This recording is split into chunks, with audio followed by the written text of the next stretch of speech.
You know, pagbati ng pag-ibig at kapayaman sa ating lahat mga tol. For today's video, ang topic natin is online car registration dito sa New Zealand. Kasi nag-email sa akin ang Waka Kotahi. Yun yung agency ng mga ng vehicle. Parang LTO sa atin. So yun, turuan ko kayo kung paano mag-online registration para hindi na kapupunta sa AA para pumila. Yun, ihanda nyo lang yung ATM card. Siyempre yung address nyo, license. Kasi kailangan ng license number. Ayun, address, license number, at ano to sa? ATM. Okay. Ito na tol. Ito na tol yung aking video. Okay. Yun, buksan natin ang Gmail natin, So yan, i-search lang natin yung Waka Kotahi. Kasi medyo matagal na yung email. So ito yung reminder ng Waka Kotahi. So kilinik lang natin.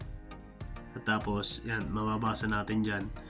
Go to www.nzta.gov.nz to renew. So yun, ang gagawin lang natin is i-highlight yung website address na yun, web address. So yun, sandali ha, yan, ina-highlight na natin, tapos may nakalagay na open, click natin yung open. So yun, open. Okay, so ito na yung website ng Waka Kotahi.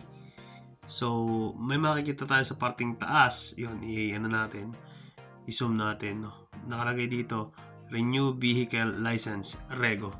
So yun, Renewal of Vehicle License Rego. Ibig sabihin ito yung rehistro mo dito sa New Zealand, So yun, nakalagay dito update your contact details. So kailangan muna natin mag-update para siguradong mapupunta sa tamang address yung ating rehistro pag tayo nakapag online register. So yun, click natin yung update address and contact details, tapos yan, makikita natin license number, license version, last name at date of birth. Fill up and then save. Lagay lang natin yung physical address natin at save uli. Yung mga to meron na tayong address na nilagay. Ang kasunod dito is yung update email. So yun, update email. So ito, yun, ano nyo lang yung email address nyo, ilagay nyo lang. So yan yung email address ko. Tapos confirm email address, yun pa rin syempre. Tapos save. Okay, meron na tayong email address. Kasunod doon, mobile number. So ito yung mobile number ko dito sa New Zealand. Alangan namang ilagay ko yung Philippine mobile. So yun, meron na tayong and then yun, i-enter natin yung ating email address dyan at saka natin i-send para may confirmation na darating sa email natin. So yun, okay na, update na. Yan, update na. After nun, hanapin nyo lang yung Renew Vehicle License Rego. So ito, get started, click nyo lang. Okay, at i-input nyo lang yung plate number nyo at yung reminder number. Yung reminder number na yan, yun yung makikita doon sa in-email sa iyo ng Waka Kotahi. Sa email address mo syempre. Naroon sa parting taas sa kanan yung reminder number. At saka kasunod niyan, itong kung ilang buwan nyo i-re-registro yung inyong sasakyan. So ang prepare ko is 12 months.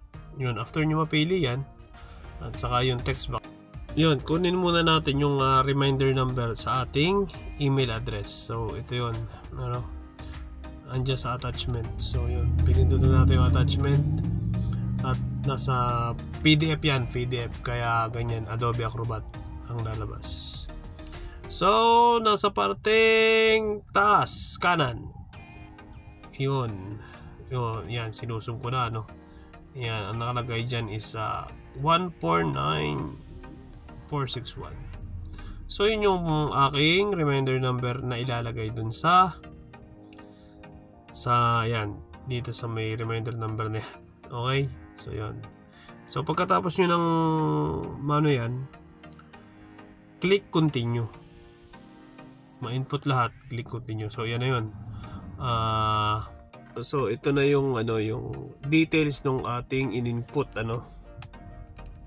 So, check nyo lang yan. Tapos yan, pagkatapos, pag na-check nyo na lahat, continue. Yun, okay, continue na, Ayan, kasunod na yan, yung pagbabayad. Credit or debit card. Yan yung kadalasang meron tayo rito. So, yun, debit card ang gagamitin natin. So, pindutin lang natin yung debit card. Yun, pagkapindot nyan, yung details na ng iyong ATM card, yung card number, expiry date, CVV code, yun yung matatagpo sa likod, saka yung name on card. Okay. And then, click payment. So, ito na yung lalabas kapag nakapag-payment ka na, So, yun. Ito yung details nung payment mo. Nakalagay dito, i-enter mo yung email address para sa confirmation ng transaction na yan. So, yun. Para mag-send ang waka ko tayo sa iyo na bayad ka na. At meron ko ng raise through na panibago. Okay? So, ang sabi dito, 7 working days bago dumating. So, yun. Inano ko lang yung email address ko at para alam ko kung dumating na baga o hindi pa. At saka para malaman ko rin yung confirmation nga ng transaction na ito. Okay. Bye! See you next vlog! Ito to lang.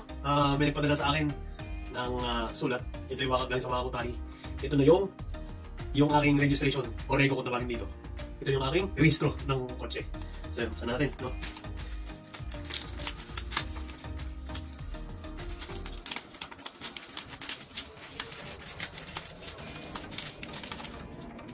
yun, ito nga. Ito nga yun, 2025.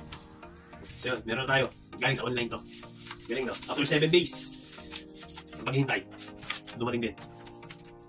Ilalagay na natin to sa ating kotse. Itong registro sa harapan. Yun, salamat sa Diyos. See you next vlog.